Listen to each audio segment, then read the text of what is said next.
झूठ, एकदम सफेद झूठ बोल रहे हैं ये बाबा देश के दो केंद्रीय मंत्रियों की मौजूदगी में देश की जनता के सामने झूठ बोल रहे हैं और हमारे देश का मीडिया इस झूठ को फैलाने में इनकी मदद कर रहा है।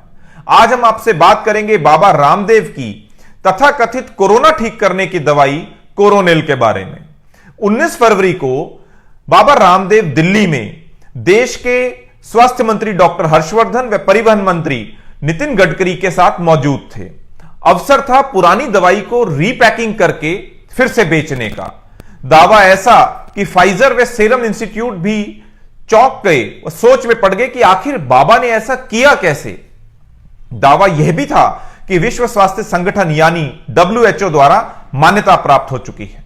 इस प्रेस कॉन्फ्रेंस के दौरान बाबा रामदेव ने बताया कि उनके संस्थान द्वारा तैयार की गई कोरोनिल से जुड़े शोध पत्रों को बहुत सारे अंतर्राष्ट्रीय जर्नल्स में प्रकाशित किया गया है।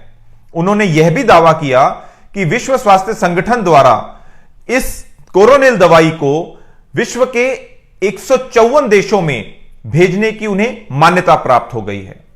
कोरोनिल के इस कार्यक्रम की लॉन्च के इस कार्यक्रम में हमारे दोनों मंत्रियों ने कोरोनिल के साथ फोटो खिंचवाए।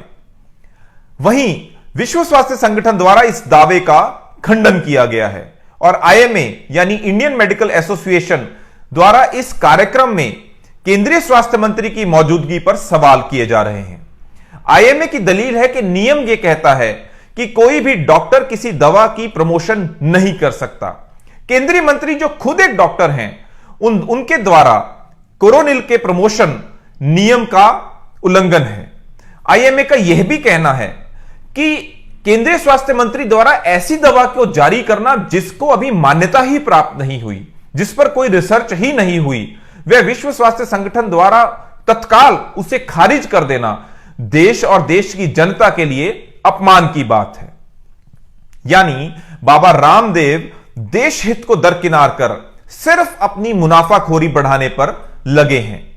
पर सवाल यह उठता है कि बाबा रामदेव की इस हरकत पर कार्यवाही कौन करेगा, शिकायत कहां की जाएगी, क्योंकि सरकार के मंत्री तो स्वयं उनकी दवा का प्रमोशन कर रहे हैं। और यदि मीडिया द्वारा फैलाए जा रहे झूठ की शिकायत न्यूज ब्रॉडकास्ट एसोसिएशन यानी NBA में कोई करे भी तो NBA के अध्यक्ष रजत शर्मा जी तो पहले ही बाबा के पार्टनर हैं। तो ऐसी स्थिति में हम सिर्फ इतना कह सकते हैं कि इन नकल्लों से सावधान रहिए, तथ्यों की पुष्टि कीजिए और इस देश में राष्ट्रहित में सत्य का, सच्चाई का प्रसार करें। धन्यवाद। जय हिंद।